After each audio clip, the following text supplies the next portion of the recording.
അസ്സലാമു അലൈക്കും. ഞാൻ ടൊമാറ്റോ സോസ് ഉണ്ടാക്കുന്നതിൻ്റെ റെസിപ്പിയാണ് കാണിച്ചു തരുന്നത്. കുറച്ച് തക്കാളി കൂടുതലുള്ളതുകൊണ്ട് അതിന് കുറച്ചെടുത്തിട്ട് ചെയ്യണം. അതിൻ്റെ റെസിപ്പി നീ കാണിച്ചു കഴുകി വൃത്തിയാക്കിക്കൊണ്ടുവന്ന ഈ തക്കാളി നമുക്ക് 4ആയി മുറിച്ചെടുക്കാം. തക്കാളിയെല്ലാം ചെറുതായി അരിഞ്ഞ് വെച്ചിട്ടുണ്ട്.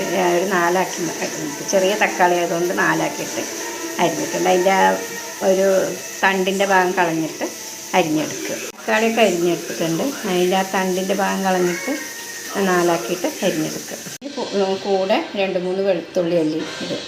പട്ടയും 2-3 ഗ്രാമ്പും കൂടിയിട്ട് ഇടുക. 1/2 ഗ്ലാസ് വെള്ളം ഒഴിച്ചിട്ട് വേവിക്കാൻ വെക്കുക. ഇതിൽ വെളുത്തുള്ളി ഒരു പട്ട 2 ഗ്രാമ്പൊക്കെ ഇട്ടിട്ടുണ്ട്. തക്കാളി നന്നായി വെന്ത് വന്നിട്ടുണ്ട്. നമുക്കിത് അരച്ചെടുക്കുക. നമുക്കിത് അരച്ചുകൊണ്ടിരുന്നു. ഇതിലത്തെ കറാമ്പും പട്ടയൊക്കെ എടുത്ത് കളയുക. ആവശ്യമില്ലാത്തതൊക്കെ അരച്ചിട്ട് അരിപ്പയിൽ അരിച്ചെടുക്കുക. എന്നിട്ട് അതിന് ശേഷം നമുക്ക് അടുപ്പത്ത് വെക്കാം. നമുക്കിനി ചട്ടിയിലേക്ക് മാറ്റാം. അരിച്ചെടുത്തതാണ്.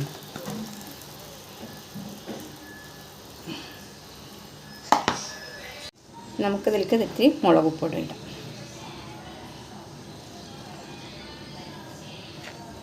കാശ്മീരി ചില്ലിയാണ്.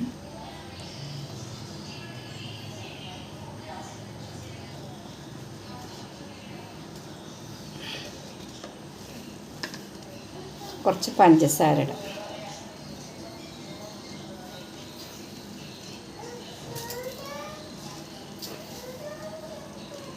മധുരം കൂടുതൽ ആവശ്യമുള്ളവർ കൂടുതലിടാം.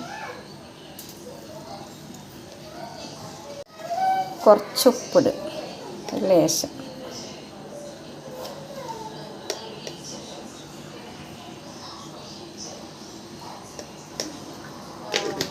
നമുക്കൊന്ന് ഇളക്കി കൊടുക്കാം. ഒരു വെള്ളമയമൊക്കെ വിടുന്ന വരെ നമുക്ക് വഴറ്റി കൊടുക്കണം. കാരണം അടിയിൽ പിടിക്കാനും പാടില്ല. നന്നായി വഴറ്റിയെടുക്കും. അരക്കലിയും വേണം. പിന്നെ ഇത് മുളകൊക്കെ ഒന്ന് അതിൻ്റെ മണമൊക്കെ ഒന്ന് പോകണം. അതുവരെ നമ്മൾ എല്ലാം വഴറ്റിക്കൊണ്ടിരിക്കുക. അതിലത്തെ വെള്ളമായി അങ്ങനെ വറ്റി കിട്ടണം. അതുപോലെ ആക്കിയെടുക്കുക. നമുക്കിതിൽ ഇത്തിരി കുറച്ച് സുർക്ക ഒഴിക്കാം. ഒരു ടീസ്പൂൺ 1.5 ടീസ്പൂണൊക്കെ ഒഴിക്കാം. പുളിപ്പ് ഒരുപാട് വേണ്ടി കുറച്ചും കൂടുതൽ ഒഴിക്കാം.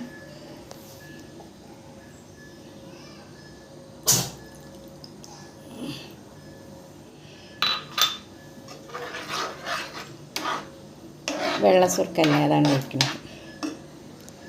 നമുക്കിത് നന്നായിട്ട് നല്ല വരട്ടിയെടുക്കാം. ടൊമാറ്റോ സോസ് റെഡി ആയിട്ടുണ്ട്. നമുക്കിനിത് ബോട്ടിലാക്കാം. ടൊമാറ്റോ സോസ് റെഡി ആയിട്ടുണ്ട്. നമുക്കിനി ഇത് എന്തിൽ വേണമെങ്കിലും മുക്കി കഴിക്കാം. നല്ല ടേസ്റ്റി ആയിട്ടുണ്ട്. നല്ല ഞാൻ ഉണ്ടാക്കുമ്പോൾ ഇത്രയും പെർഫെക്റ്റായി കിട്ടുമെന്ന് വിചാരിച്ചില്ല. നന്നായിട്ടുണ്ട്. കഴിക്കാൻ നല്ല രസമുണ്ട്. അപ്പോൾ ഇതിൻ്റെ ഫീഡ്ബാക്ക് അറിയിക്കുക. എല്ലാവരും ലൈക്ക് ചെയ്യുക, ഷെയർ ചെയ്യുക, സപ്പോർട്ട് ചെയ്യുക. പിന്നെ എനിക്ക് സബ്സ്ക്രൈബ് ചെയ്യുക. അസ്സലാമു അലൈക്കും.